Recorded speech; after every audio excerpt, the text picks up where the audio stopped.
Je vais prêcher sur le thème qui est le suivant, les conditions qu'il faut remplir si nous voulons vaincre ou chasser les démons.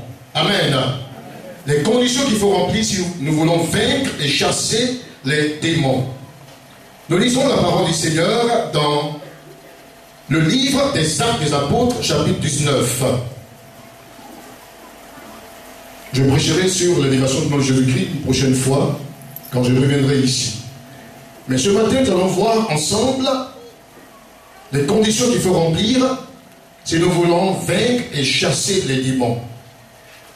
Dans Actes chapitre 19, verset 13 au verset 20, nous lisons la parole du Seigneur. Quelques exorcistes juifs ambulants essayaient d'invoquer sur ceux qui avaient des esprits malins le nom du Seigneur Jésus en disant « Je vous conjure par Jésus que Paul prêche ». Ceux qui faisaient cela étaient 7 fils de Séba, juifs, l'un des principaux sacrificateurs. L'esprit malin leur répondit « Je connais Jésus, je sais qui est Paul, mais vous, qui êtes-vous » Et l'homme dans lequel était l'esprit malin se lança sur eux, se rendit maître de tous deux et les maltraita de telle sorte qu'ils s'enfuirent de cette maison nus et blessés. Cela fut connu de tous les Juifs et de tous les Grecs qui demeuraient à Éphèse, et la crainte s'empara de tous, et le nom du Seigneur Jésus était glorifié. Verset 18. Plusieurs de ceux qui avaient cru venaient confesser et déclarer ce qu'ils avaient fait.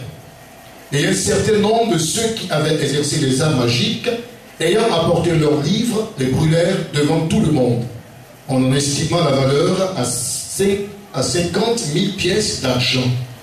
Verset 20, pour terminer, c'est ainsi que la parole du Seigneur croissait en puissance et en force. Quand nous lisons la parole du Seigneur dans Actes chapitre 9, verset 1 au verset 22, la Bible nous parle de Saul de Tarse. Saul de Tarse. Saul de Tarse qui devint plus tard apôtre de Jésus-Christ.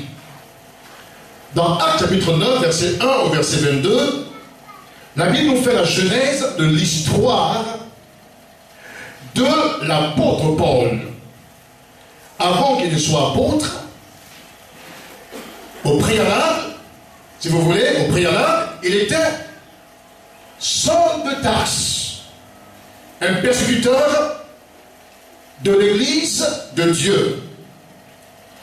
Il avait reçu, je dirais, une certaine autorité de la part des chefs religieux pour faire arrêter de ceux qui invoquaient le nom du Seigneur Jésus-Christ. Et dans Actes chapitre 9, verset 1 à 22, on nous dit que Saul de Tarse, avec sa clique, allait, comment dirais-je, à Damas, dans la ville de Damas, pour arrêter tous ceux qui invoquaient le nom de Jésus et pour les amener liés à Jérusalem. Et comme il était en chemin, à sa grande surprise, il voit une grande lumière qui resplendit.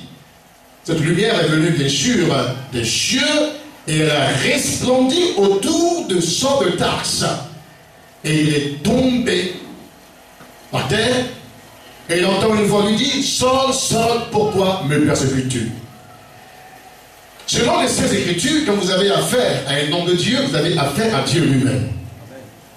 Si vous avez affaire au pasteur Conan Egel, vous avez affaire à Dieu lui-même. Si vous avez affaire à un enfant de Dieu, vous avez affaire à Dieu lui-même. Si vous touchez à la vie d'un enfant de Dieu, vous avez affaire à Dieu lui-même. Je suis Jésus que tu persécutes. La révélation divine est venue dans son esprit, dans son cœur. En ce moment bien précis, Saul de Tarse a compris qu'en combattant en combattant les chrétiens de l'église primitive, ils ne servaient pas le Seigneur, mais qu'ils combattaient contre Dieu lui-même. Alors il a dit, Seigneur, que dois-je faire? Et la voix lui a dit, entre dans cette ville et on te dira ce que tu dois faire. Saul de Tarse a été convaincu de péché, de justice et de jugement, et il a donné sa vie à Jésus-Christ. Il a été sauvé. Et Dieu l'a appelé à un grand ministère, le ministère d'apôtre. On acclame le Seigneur.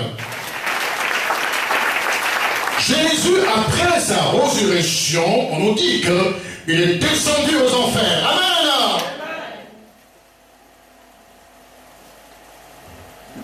Il est descendu aux enfers.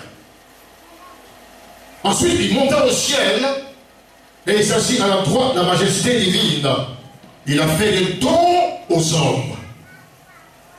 Et ces dons sont les suivants: les apôtres, les prophètes, les évangélistes, les pasteurs et les docteurs. Ce sont les dons de Dieu faits aux hommes, les dons de Dieu faits à l'Église. L'onction ne vient jamais avant l'appel. L'onction vient toujours après l'appel. Dieu appelle certains à être apôtres et les dons d'onction appropriés. Amen. Dieu appelle d'autres à être prophètes et le don d'onction approprié, l'onction de prophète. Dans l'Ancien Testament, qui est le don des choses à venir, Dieu appela David à être roi d'Israël et lui donna l'onction royale. Gloire à Dieu. Amen. Dieu appelle certains à être évangélistes et leur don d'onction d'évangéliste. Il appelle certains à être pasteurs et le don d'onction de pasteur. Et d'autres à être docteur et le don d'onction de docteur. L'onction vient après l'appel. Et l'onction sur ma vie, l'onction sur la vie de l'homme de Dieu, c'est le signe d'approbation. Amen.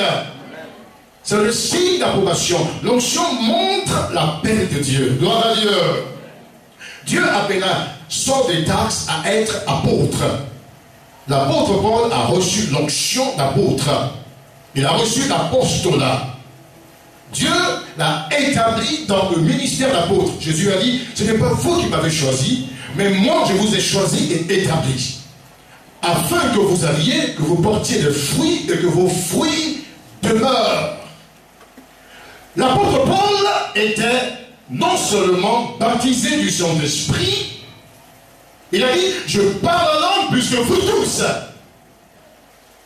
Paul était aussi rempli du Saint-Esprit.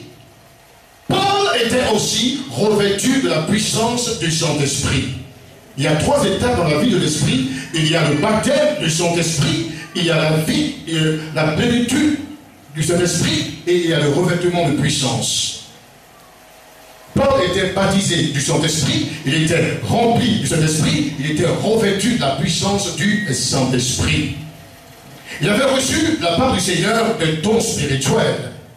Je crois que l'apôtre Paul avait les dons de guérison, les dons d'opérer des miracles.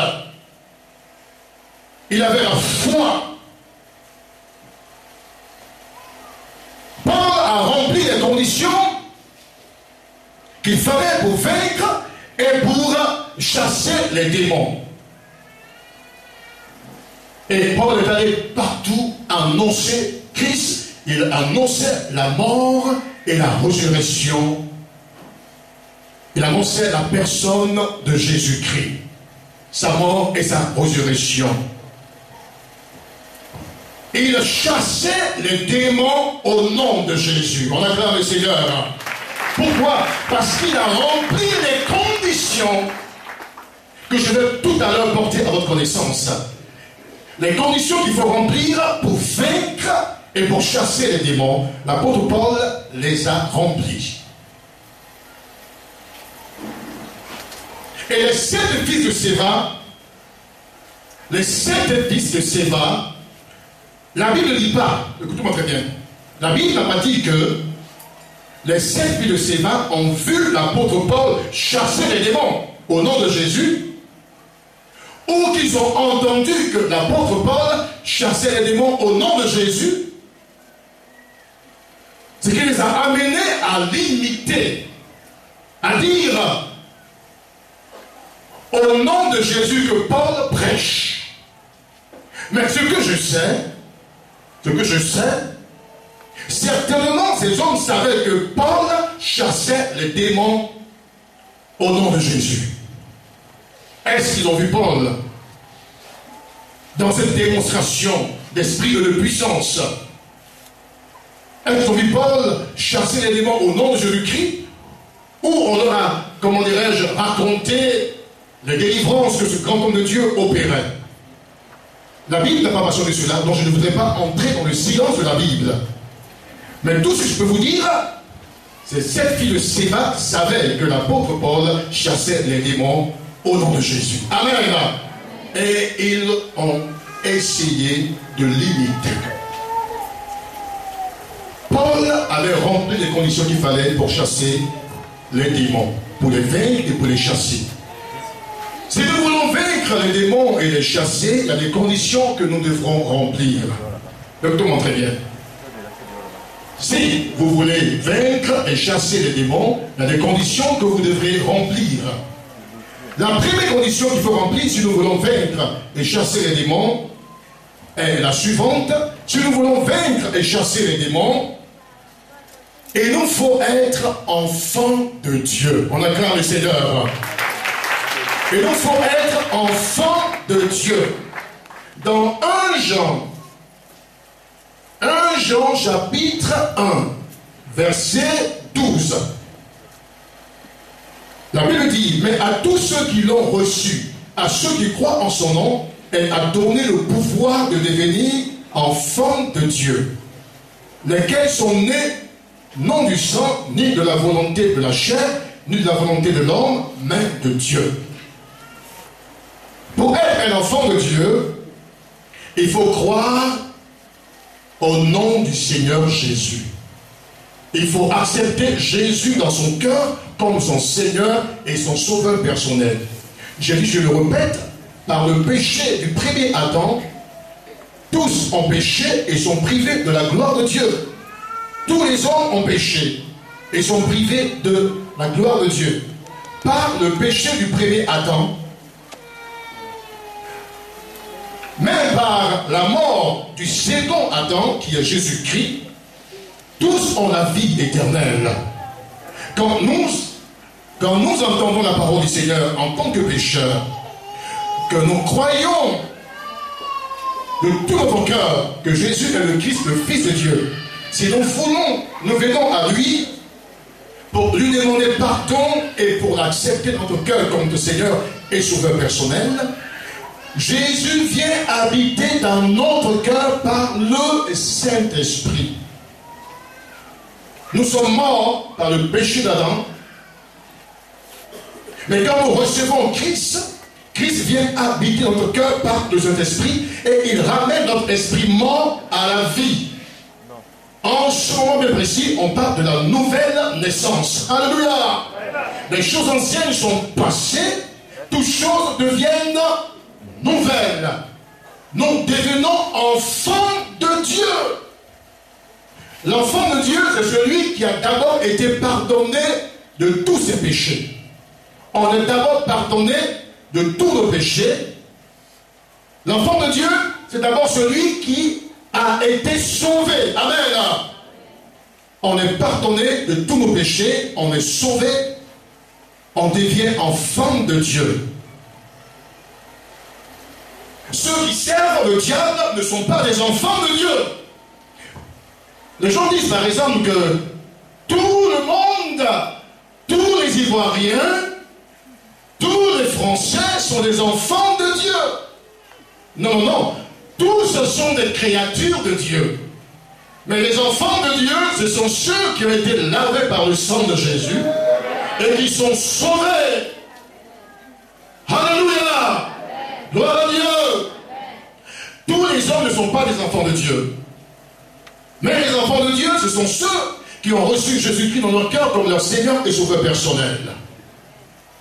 Qu'est-ce que l'apôtre Paul dit? Parce que vous êtes fils, Dieu a envoyé dans votre cœur l'Esprit de Dieu par lequel nous crions Abba Père. Le Saint-Esprit dans mon cœur, c'est le signe d'appartenance à Dieu. Paul dit que si quelqu'un n'a pas l'Esprit de Christ, il ne lui appartient pas. Le Saint-Esprit dans mon cœur, le Saint-Esprit dans ton cœur, c'est le signe d'appartenance à Dieu.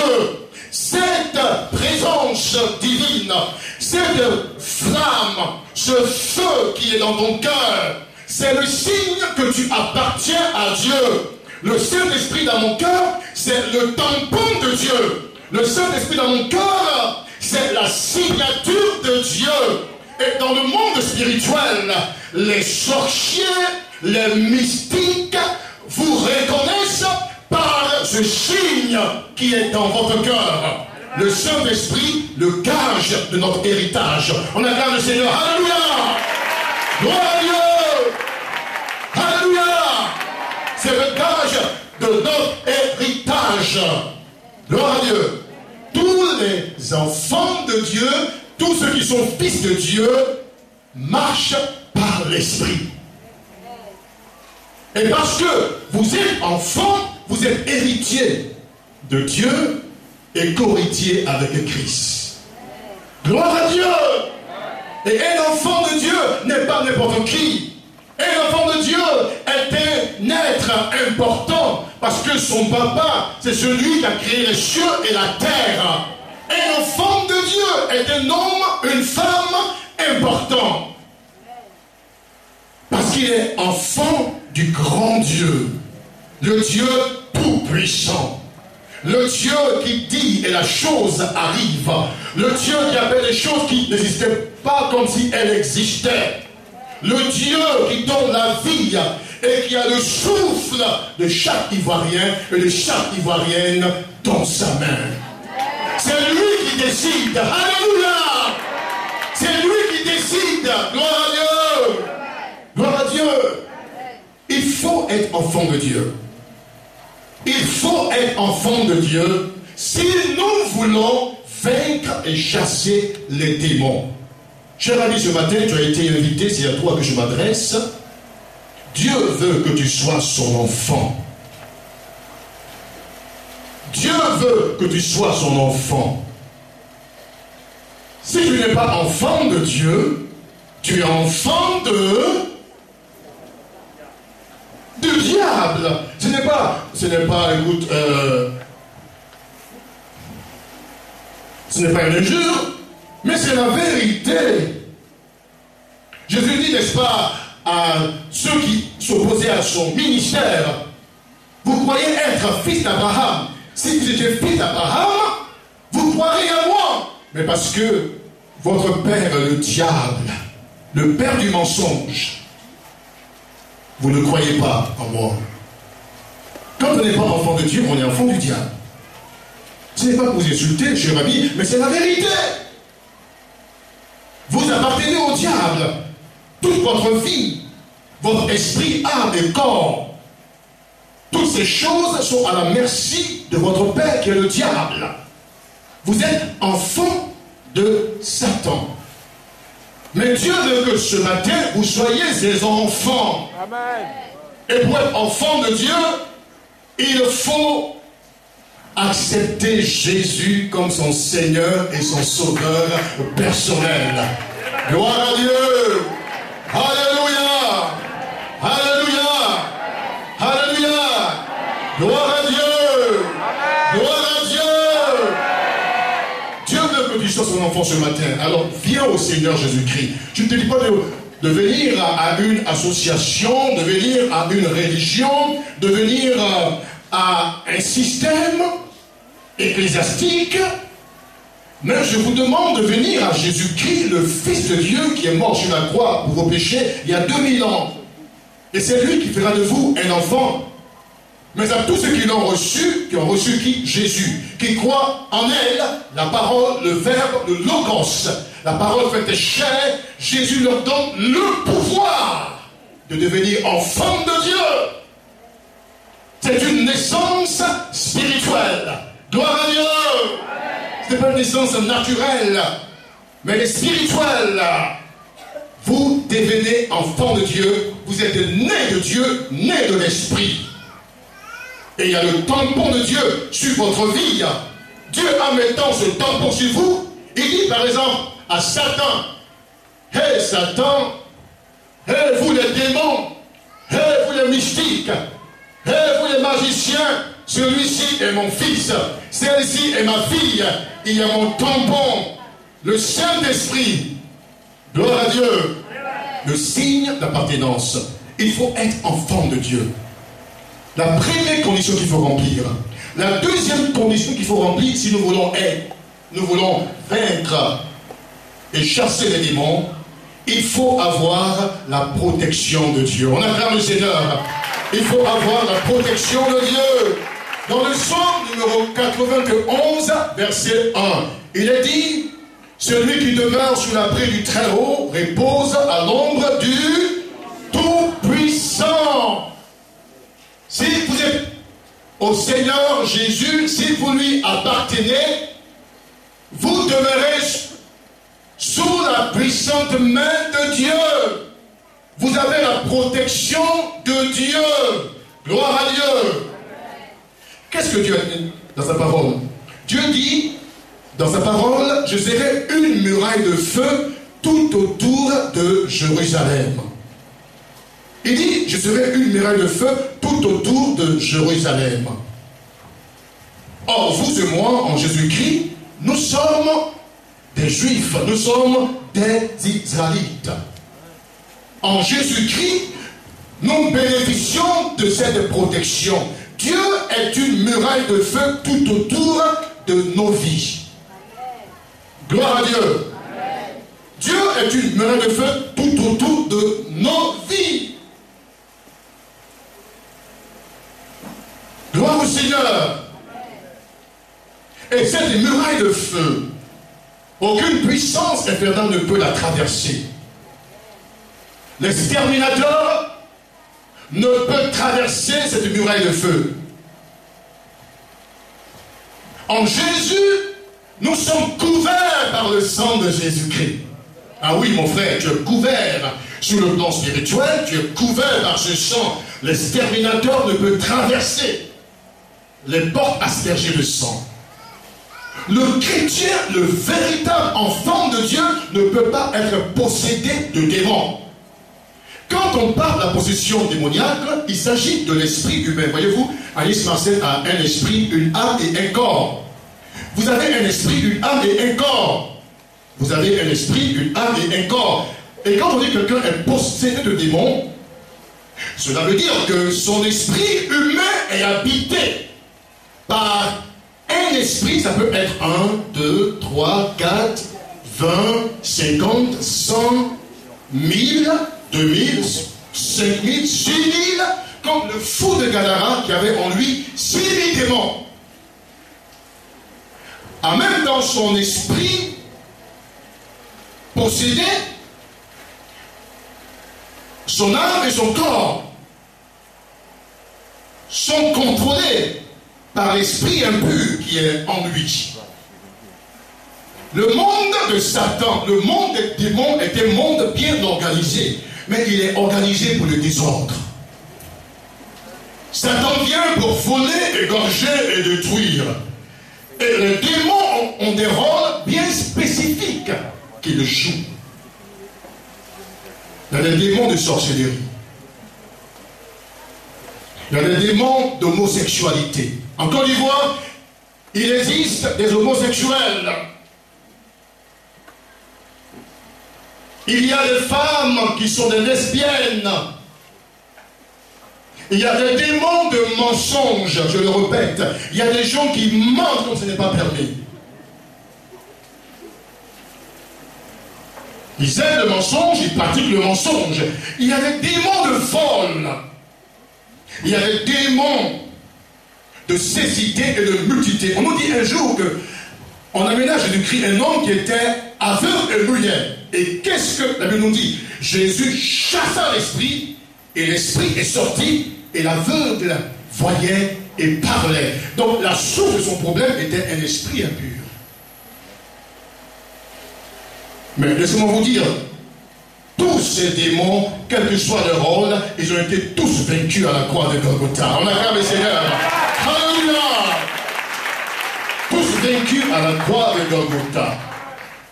Le véritable chrétien qui aime Jésus et qui marche dans la sainteté ne peut pas être possédé de démons. Parce que ton cœur est une habitation de Dieu en esprit. Ta vie est le territoire de Dieu. Le diable ne peut pas fouler cette terre. Parce que le roi, parce que le Seigneur de cette terre, c'est Jésus. De cette église, c'est Jésus. Le véritable enfant de Dieu ne peut pas être possédé de démons. La possession, c'est au niveau des inconvertis, de ces hommes, de ces femmes qui sont encore sous la puissance des ténèbres.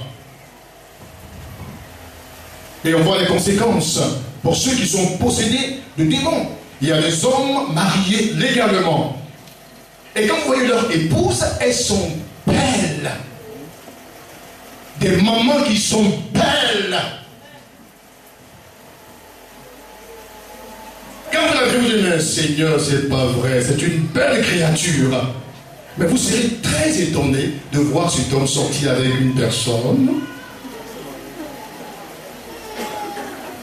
Pourtant, chez lui, il a tout.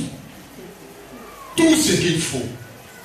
La beauté physique. Ça peut être une maman qui a des qualités. Mais parce qu'il y a un esprit en lui, un esprit d'adultère, qui est plus fort que lui, qui le pousse à se livrer. Il y a même des gens qui sortent avec des petites filles.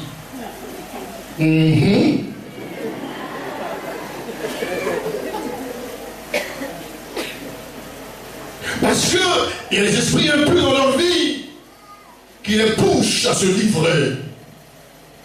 Ils n'ont aucun contrôle sur leur instinct sexuel. Et ceux qui vont avec les poulets, avec les cabris, ou même les chiens, oui, ça existe. Et excusez-moi du terme, et ceux qui vont avec les cadavres. Ah oui, dans les pays européens, ça se passe aussi. Les gens qui sont possédés et qui le font parce qu'il y a des esprits impurs en eux qui les poussent à se livrer à toutes sortes de choses abominables. Abominables. Ils sont contrôlés par des puissances infernales. Mais le véritable enfant de Dieu ne peut pas être possédé. C'est biblique, c'est scripturaire. Nous reviendrons là-dessus quand nous parlerons de d'autres conditions qu'il faut remplir pour vaincre et chasser les démons.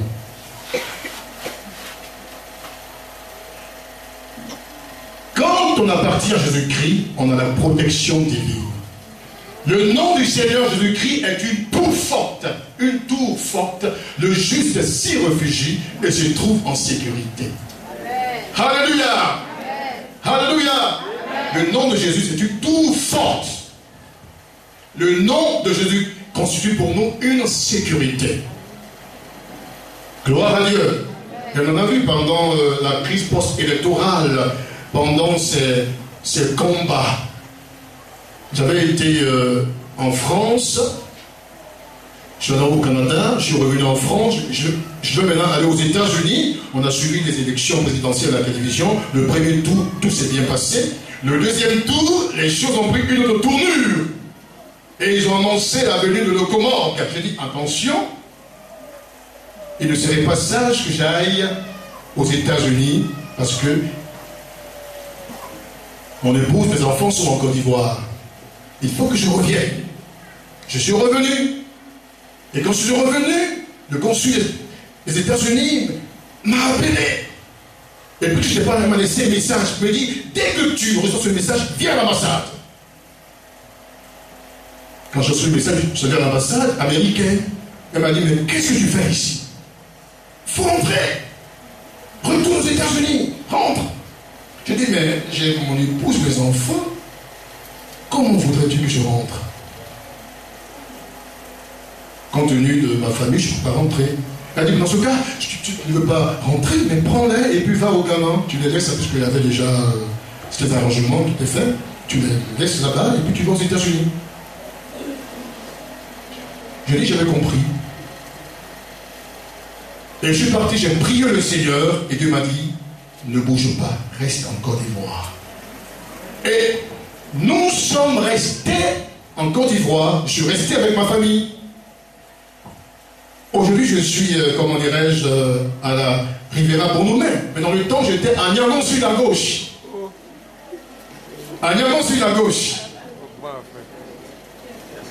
Mais ce que j'ai vu, peut-être que mais ce que parce que moi j'ai vu aussi,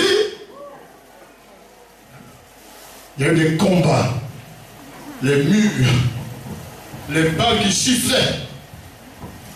Et comme vous, hein, on s'est couché à même le sol pendant des heures et des heures. Mais laissez-moi vous dire, c'est le Seigneur qui nous a tous protégés. On acclame le Seigneur. Hein.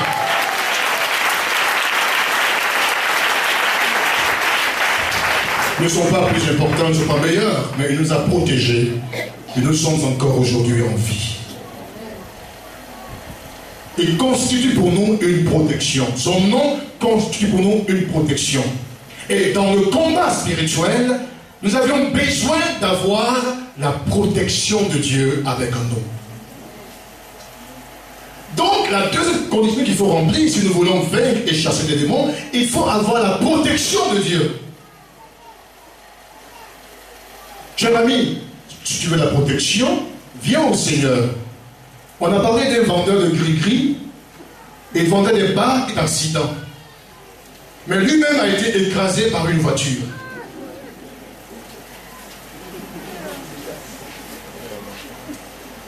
Mais Jésus est notre protecteur. Alléluia! Et en lui, nous sommes en sécurité. Alors viens au Seigneur, tu seras en sécurité, mon ami. La troisième condition qu'il faut remplir, si nous voulons chasser les démons, la troisième condition que Paul a remplie, il a rempli la première, il était enfant de Dieu. La deuxième, il avait la protection de Dieu. La troisième condition qu'il faut remplir, il faut avoir l'autorité de Dieu. On acclame le Seigneur. Alléluia. Il faut avoir l'autorité de Dieu.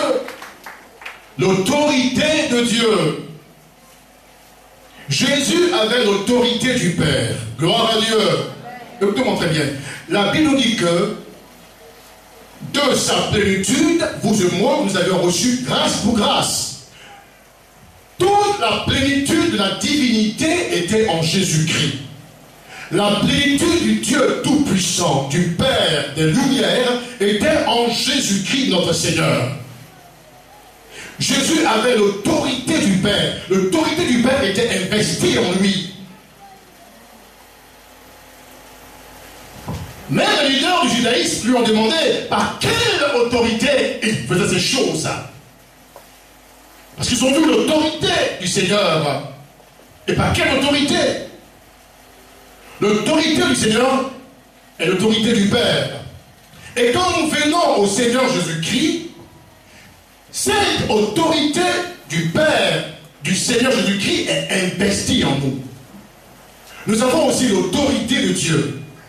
Gloire à Dieu. Gloire à Dieu.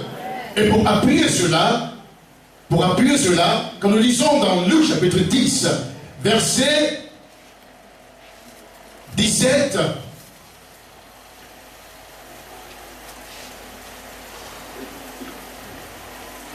il a dit que les 70 revinrent d'une grande campagne d'évangélisation ou d'une grande tournée d'évangélisation.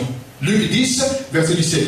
Les 70 revinrent avec joie, disant, Seigneur, les démons même nous sont soumis en ton nom. Jésus leur dit, je voyais Satan tomber du ciel comme un éclair. comme un éclair. Jésus était là quand Satan est tombé du ciel. Écoutez-moi très bien. J'ai dit que les coups d'État, il y en a eu, même aux États-Unis d'Amérique. Il y a eu des coups d'État dans les pays limitrophes. Et dans notre beau pays, la Côte d'Ivoire, il y a eu des coups d'État. Mais le premier coup d'État a vu le jour au ciel. Le premier coup d'État a vu le jour au ciel. La Bible nous parle du chérubin protecteur.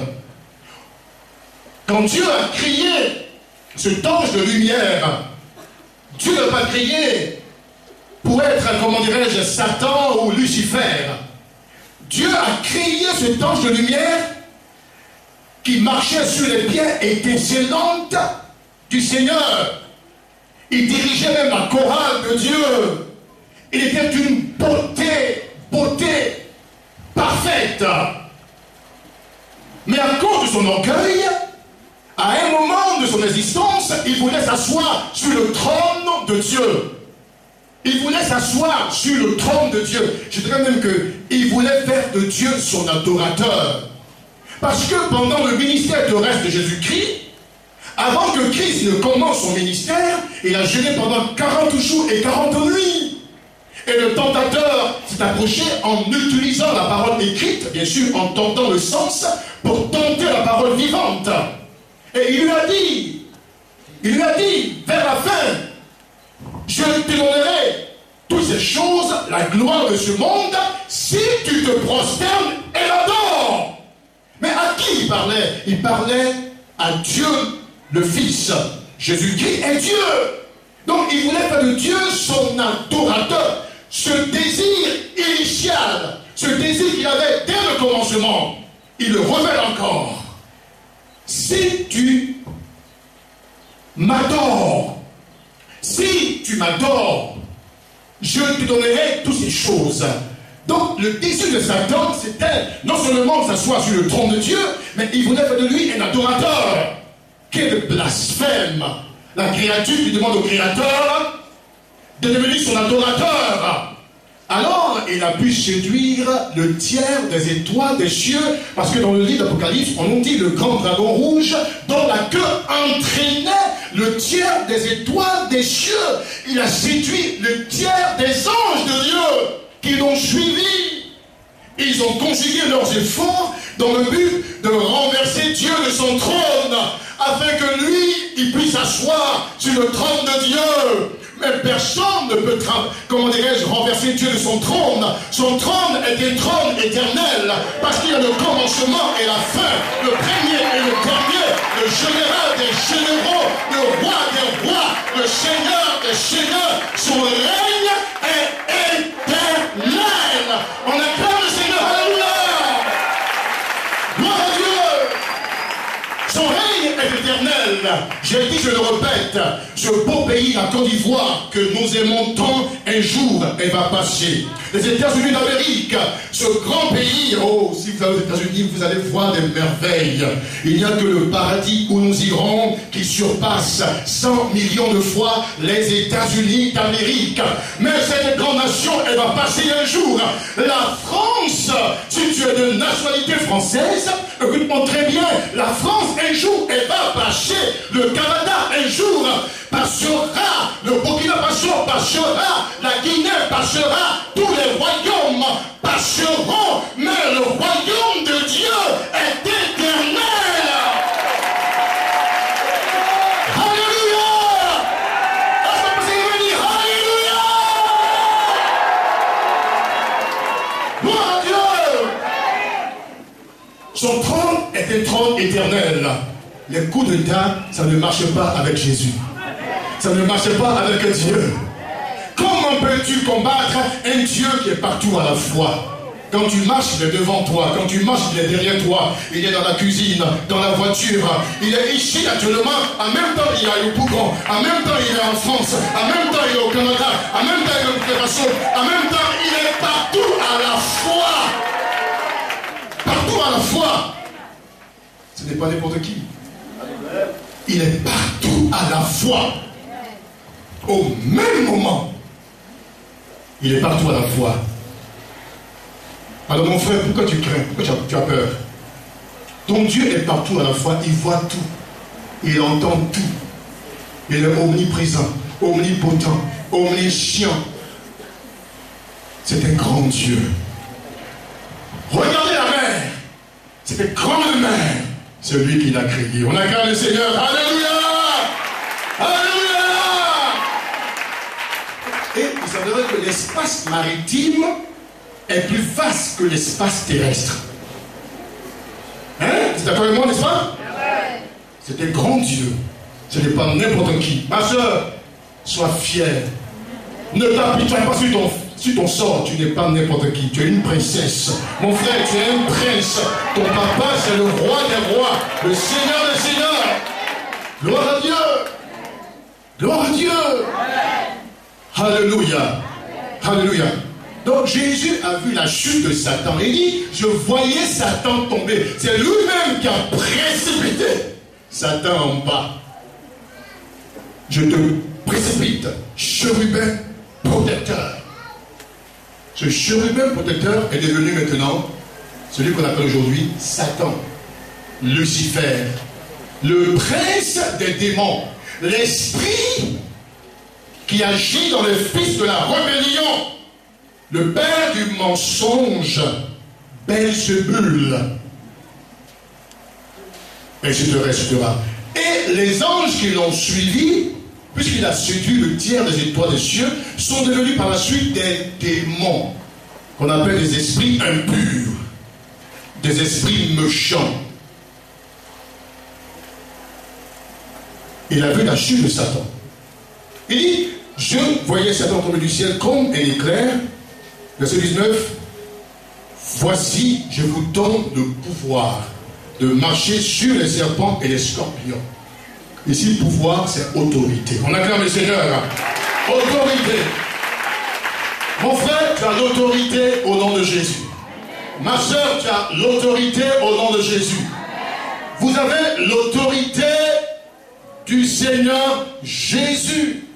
L'autorité du Père a été investie en vous.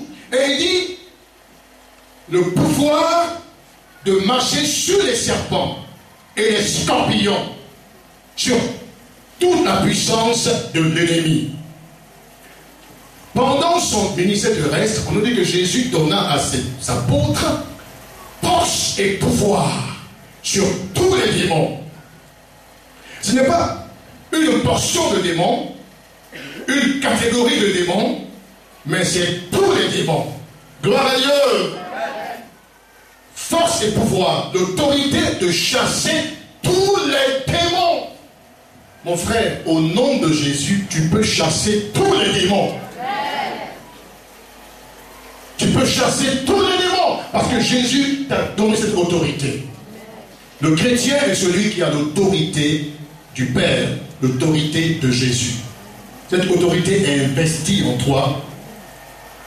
Et qu'est-ce que le Christ dit? Voici les miracles qui accompagneront ceux qui auront cru dans dans Marc chapitre 16.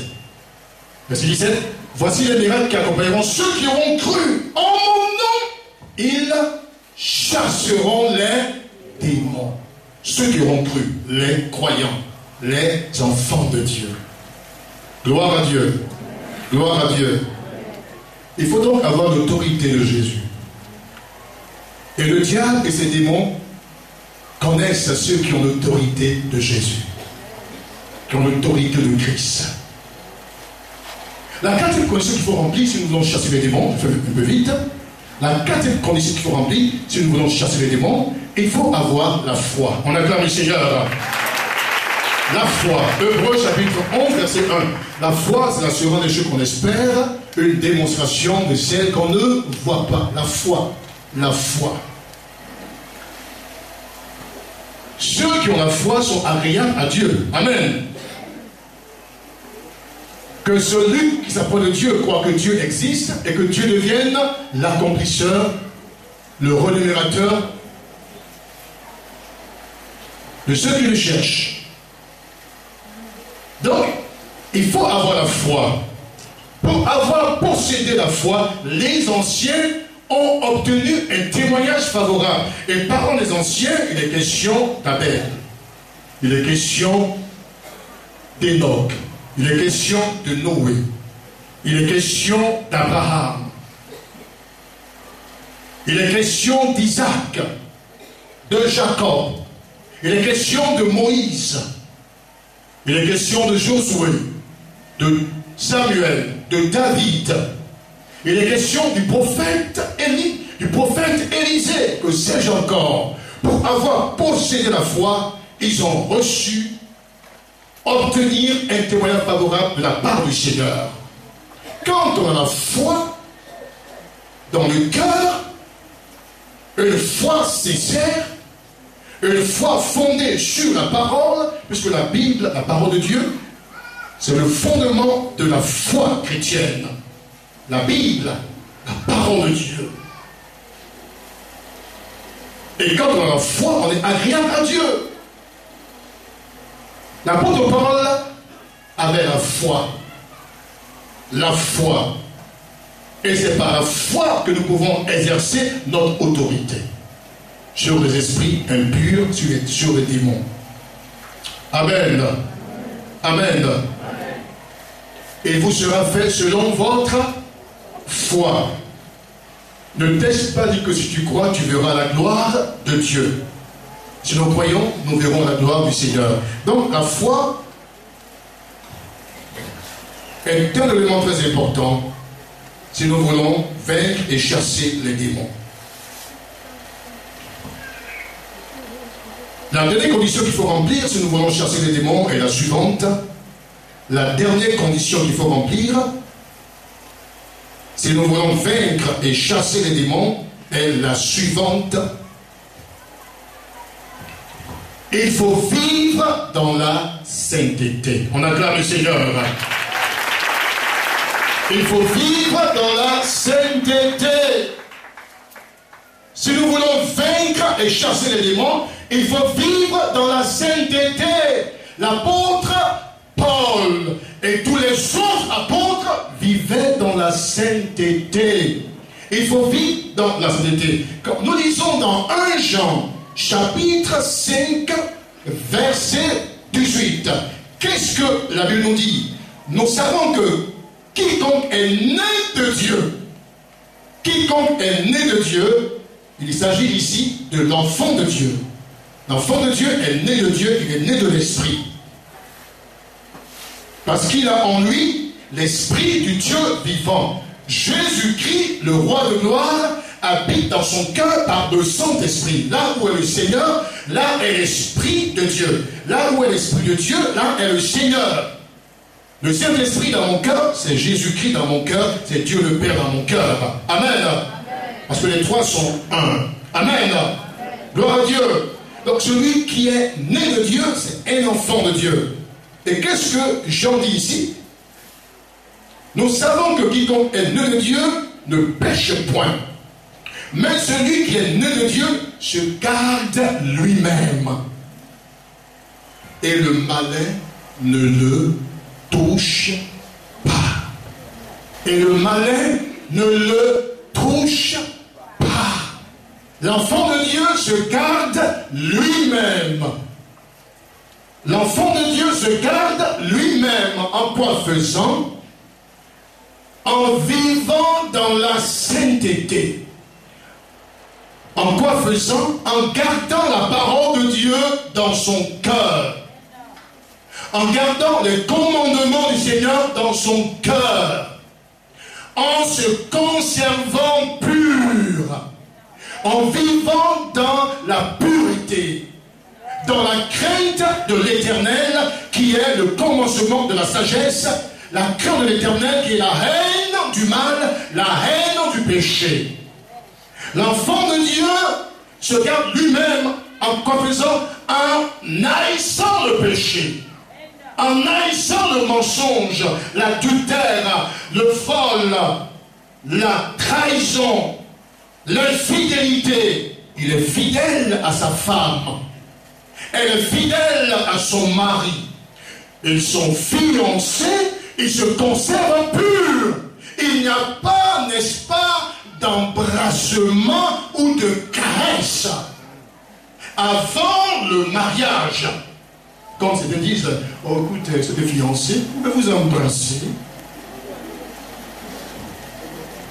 C'est le péché contre le Seigneur. Si vous le faites, vous sortez du contexte, vous dépassez les bornes. Il faut vous conserver pur jusqu'au mariage. L'enfant de Dieu qui n'est pas fiancé, la soeur qui n'est pas fiancée, se conserve pur.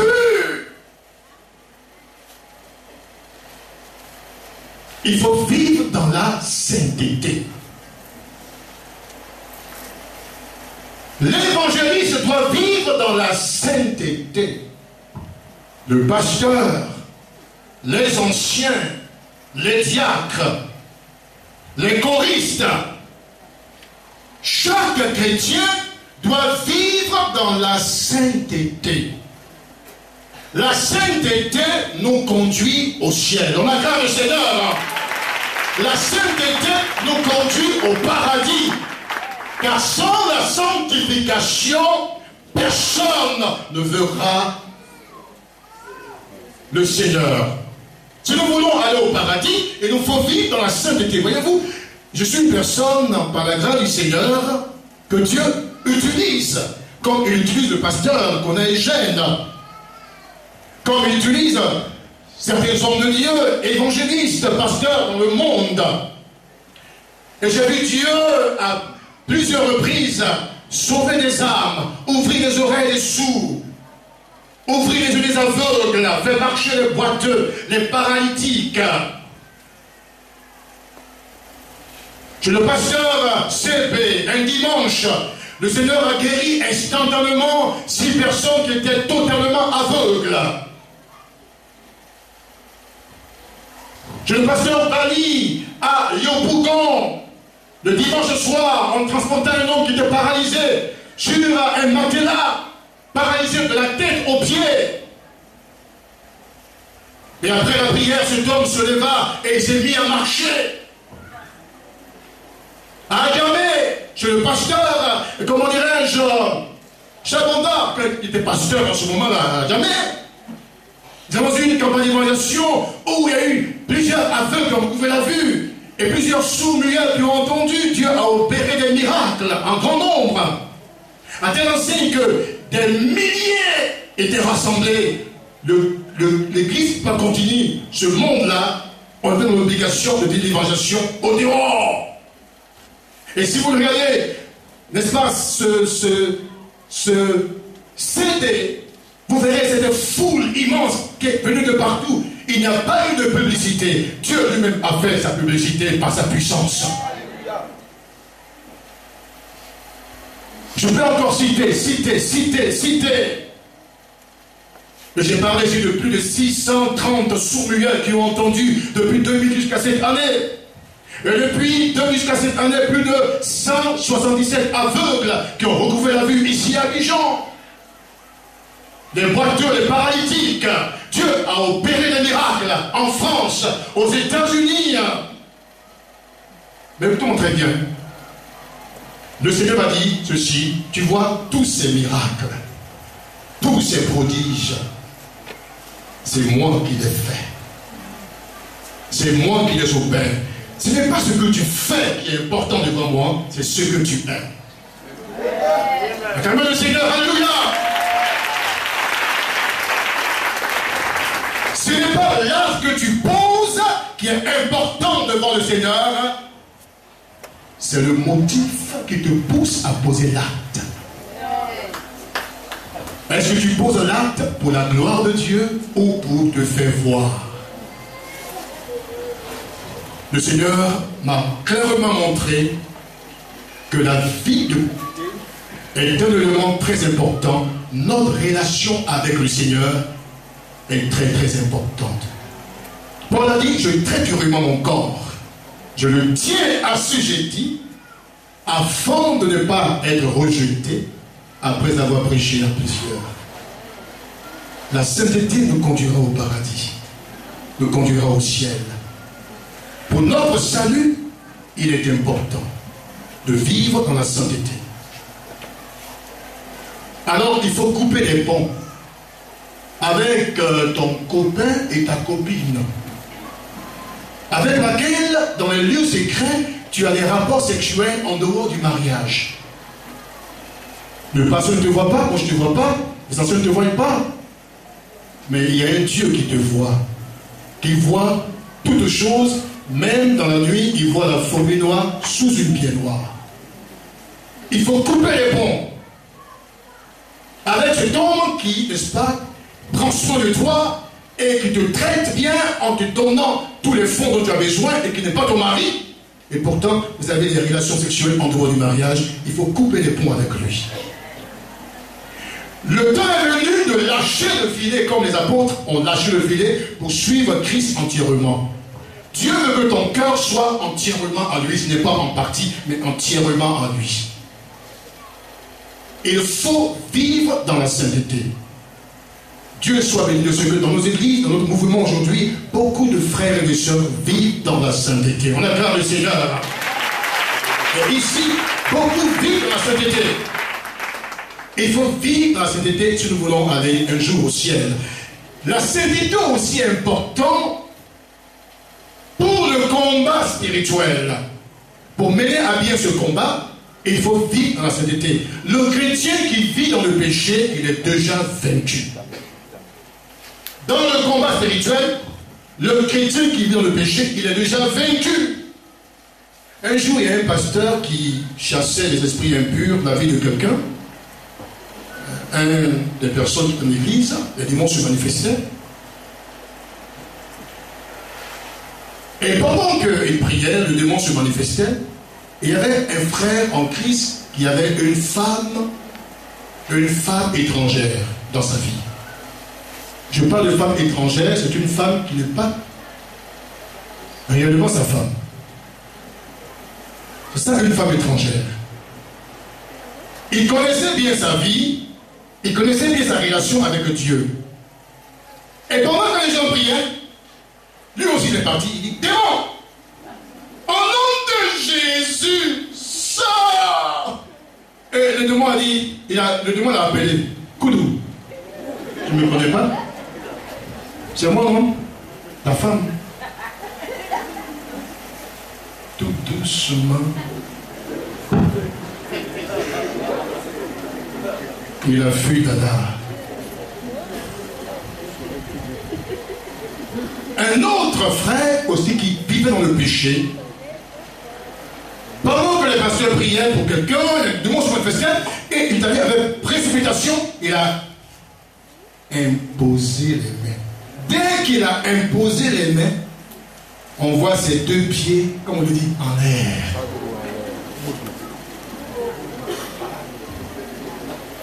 Le pasteur devait donc abandonner la personne pour laquelle il priait, pour aller maintenant chasser le démon qui était entré en lui. Si nous vivons dans le péché, nous nous exposons aux puissances infernales. Le péché constitue une porte d'entrée.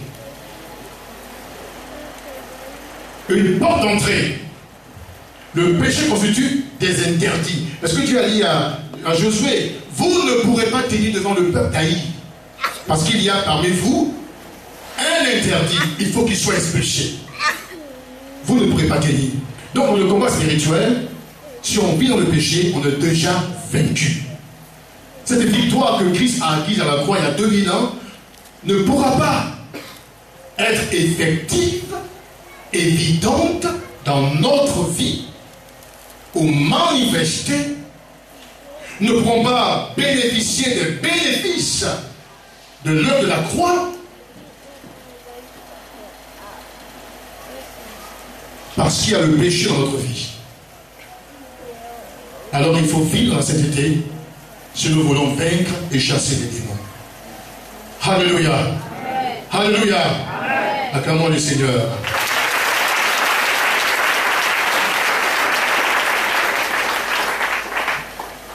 Je vais bientôt terminer. Il faut couper les ponts avec la pornographie. C'est à toi que je m'adresse. La pornographie. Il y a encore des chrétiens qui ont des livrets pornographiques. des romans pornographiques. Et il y en a même qui vont sur Internet.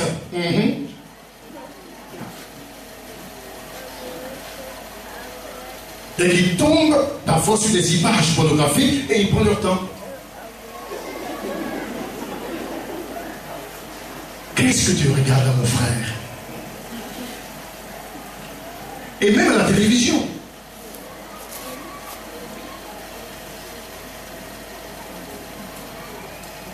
Ceux qui sont abonnés à Canal Horizon, il arrive que souvent il y a des images pornographiques qui paraissent à une certaine heure. Mais il y en a qui prennent le temps pour regarder. Mais tu n'es pas obligé de regarder. Fais un tri, regarde ce qui est bien regardé. Et détourne tes regards de ce qui est impur. Amen. Parce que en nous adonnant à ces choses, nous sommes en train de souiller notre esprit. Et nous ouvrons la porte aux esprits impurs. Et dans le combat spirituel, nous sommes vaincus et faibles. Nous pouvons même invoquer le nom de Jésus, commander aux esprits de sortir, et ils ne se soumettront pas à nous. Parce qu'ils savent que, quelque part, ils ont une certaine relation avec vous, avec toi. Parce qu'il y a le péché. Donc, il faut que nous vivions dans la sainteté. Amen. Un prédicateur qui prêche l'évangile et qui ne vit pas dans la sainteté, ses prédications, ses paroles seront sans puissance. Pour que le message puisse, je veux dire, avoir des effets positifs dans les cœurs, atteindre son but, il nous faut vivre, il faut que le canal soit entièrement dans la sainteté. Pour que la puissance de Dieu puisse couler. Amen. Pour que son message puisse porter et toucher les cœurs, apporter le réveil, transformer les vies. Et ça, c'est important. Il faut vivre dans la sainteté. Gloire à Dieu. Amen. Gloire à Dieu. Très souvent, quand on prêche et puis on arrive sur ce thème-là, on a constaté que le calme, il y a le calme qui plane. Les gens restent tranquilles.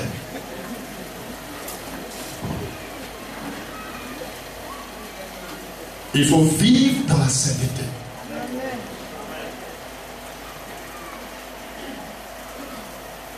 Gloire à Dieu. Amen. Gloire à Dieu. Amen. Gloire à Dieu. Amen. Alléluia. Amen. Alléluia. Amen. Pour terminer, maintenant, l'apôtre Paul avait rempli ces 5 conditions. Toutes ces conditions ont été remplies. C'est pourquoi il a vaincu les démons. Il a chassé les démons. Il a été un homme de Dieu puissamment utilisé par Dieu. Dans l'Europe, il a annoncé Christ, la mort et la résurrection. Il a conduit des milliers, des millions d'hommes et de femmes à Jésus-Christ. Il a combattu le bon combat de la foi. Désormais, la couronne de gloire lui est réservée. Alléluia, on acclame le Seigneur. Gloire à Dieu. Désormais, la couronne de gloire lui est réservée. Mais les 7 fils de Séva n'avaient pas rempli les conditions. Ils n'étaient pas enfants de Dieu, ils étaient plutôt fils de Séva. Ils n'avaient pas la protection de Dieu. Leur cœur était vide. Leur vie était vide. Dieu n'y était pas. Christ n'y était pas. Ils n'avaient pas la protection de Dieu. Les 7 fils de Séva n'avaient pas l'autorité de Christ. Ils n'avaient aucune autorité. Aucune autorité. C'est très dangereux. C'est prendre un grand risque d'aller contre les puissances infernales quand on n'a pas Christ dans son cœur, quand on n'a pas la protection de Dieu et quand on n'a pas l'autorité de Dieu. C'est prendre un grand risque. Et ces 7 fils de Séva vivaient dans le péché parce que ils étaient encore morts dans le péché. Ils vivaient dans la prison de Satan. Ils étaient esclaves de Satan. n'avaient pas aussi la foi. Et on nous dit qu'ils invoquaient le nom de Jésus-Christ sur une personne qui avait en elle les esprits en disant « Au nom de Jésus que Paul prêche ». Ne pas dire « Au nom de Jésus en qui nous avons cru ».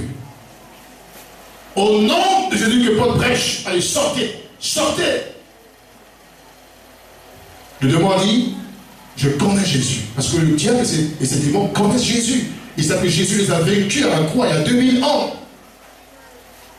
Il a dépouillé toute domination et toute autorité. Il les a livrés publiquement en spectacle, en triomphant d'elle par la croix. Il y a de cela 2000 ans. Tous les démons ont été vaincus. Tous les démons sans exception. Ils connaissent Jésus. Je sais qui est Paul. Les démons connaissent les véritables enfants de Dieu. Mais vous, qui êtes-vous? Vous, qui êtes-vous? Je ne parle pas de vous, hein. Vous êtes enfants de Dieu. Amen. Mais vous, qui êtes-vous? Et qu'est-ce qui s'est passé? La Bible nous dit que il a saisi, une seule personne l'a saisi. 7 personnes. Il les a bien bottées. Voyez-vous? Il les a bien bottées, une seule personne. À telle enseigne que les 7 ont fui dada, nu et blessé. Sauf qui peut. Sauf qui peut. Ils ont fui. Parce que les démons sont plus forts que les hommes. Mais en Jésus-Christ, tu es plus fort que Satan. Tu es plus fort que les démons. Tu es plus fort que les sorciers de ton quartier. Tu es plus fort que les sorciers de ton village. Tu es plus fort, tu es plus fort dans ce combat. Tu es plus que vainqueur, tu es plus que fort, tu es plus que triomphateur. Parce qu'à la croix, Jésus a vaincu pour que toi tu sois plus que vainqueur, plus que fort, plus que triomphateur. Tu es plus fort, mon frère. Ne crains rien, tu es plus fort. Tu es plus fort. Tous les sorciers qui chantent dans ton village, mon frère, tu es plus fort. Acclame le Seigneur, alléluia.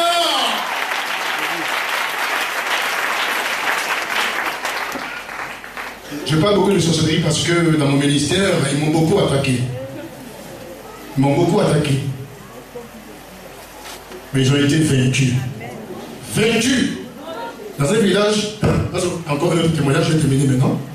Et puis on va maintenant passer à autre chose. Dans un village, il y a du coup. Nous sommes allés prêcher la parole du Seigneur.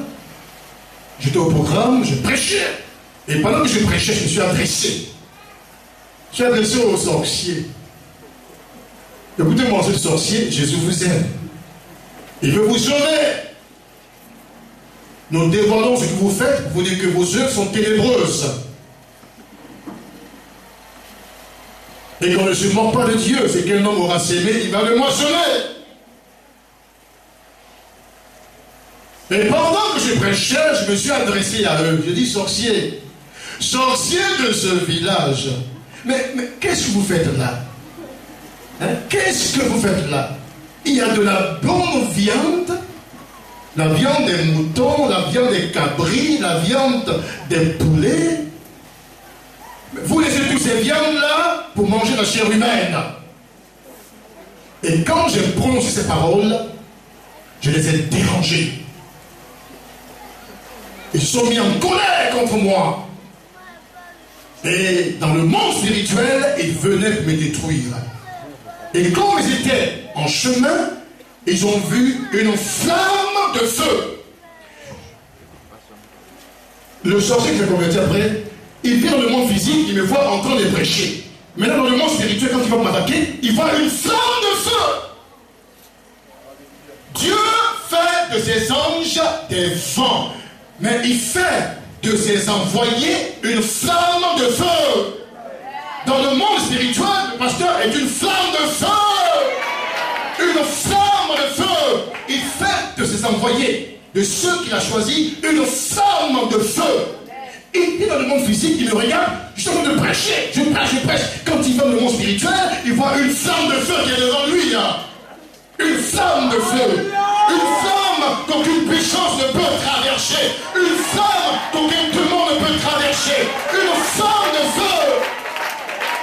Il voit une flamme de feu. Alors il a compris que ces hommes qui sont venus pour annoncer Christ sont véritablement des enfants de Dieu. Et il a dit ceci. Il y a une voix qui est sortie de cette flamme et qui lui a dit, repens-toi, accepte Jésus et tu seras sauvé. Nous, on ne savait pas ce qui s'était passé. Si Dieu ouvrait tes yeux pour te montrer ce qui se passe autour de toi,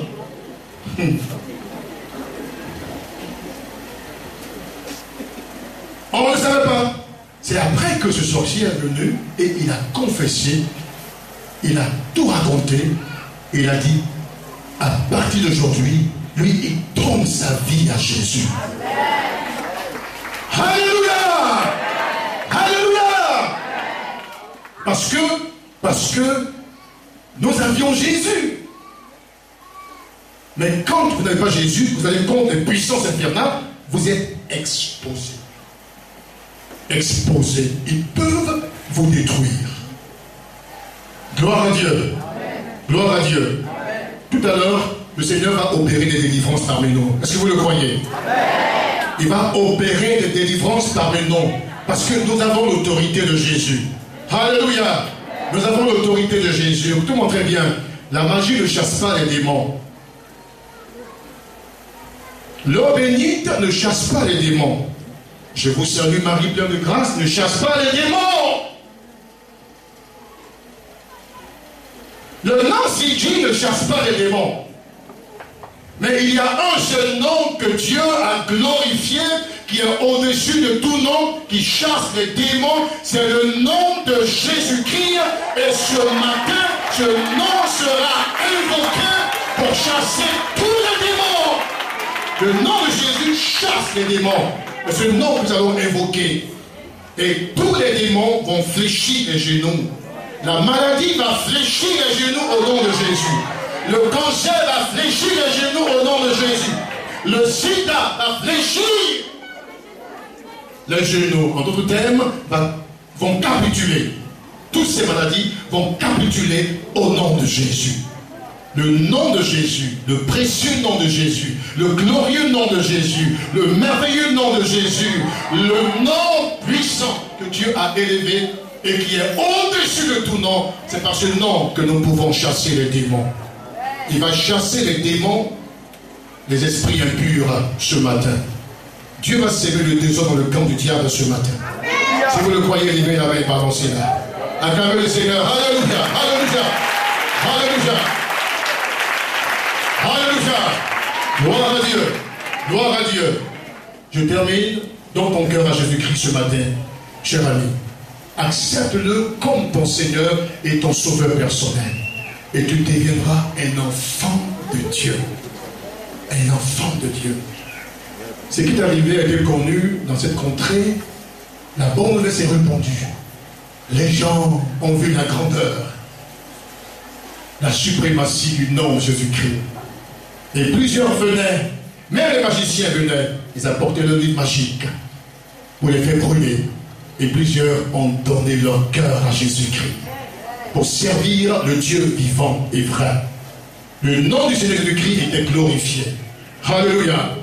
Alléluia. Le Seigneur va le faire aussi pour toi ce matin. Il va te sauver ce matin. Alors viens au Seigneur Jésus. Amen. Avant de passer à la prière des malades tout à l'heure, nous allons passer un moment de repentance. Un moment de repentance. Tu vas demander pardon à Dieu, avouer ce que tu as fait qui ne plaît pas au Seigneur. J'ai cité plusieurs éléments. Il y en a qui sont justement vus concernés, mais il y a d'autres, je n'ai pas cité ce que vous faites, mais vous savez ce que vous faites et qui cloche. Ce qui cloche dans notre vie, qui est en contradiction avec la parole du Seigneur. Tu vas donc te repentir, demander pardon à Dieu. Et ensuite, on va prier. Et vous allez voir la gloire de Dieu, la puissance de Dieu va se manifester pour nous apporter la guérison, la délivrance tout ce dont nous avons besoin ce matin. Ensemble, nous lèvons les mains tout le monde, lèvons tous les mains, et ensemble, bénissons le Seigneur pour sa parole. Voyez, bénissons le Seigneur pour sa parole. On le bénit, on remercie le Seigneur. Merci Seigneur.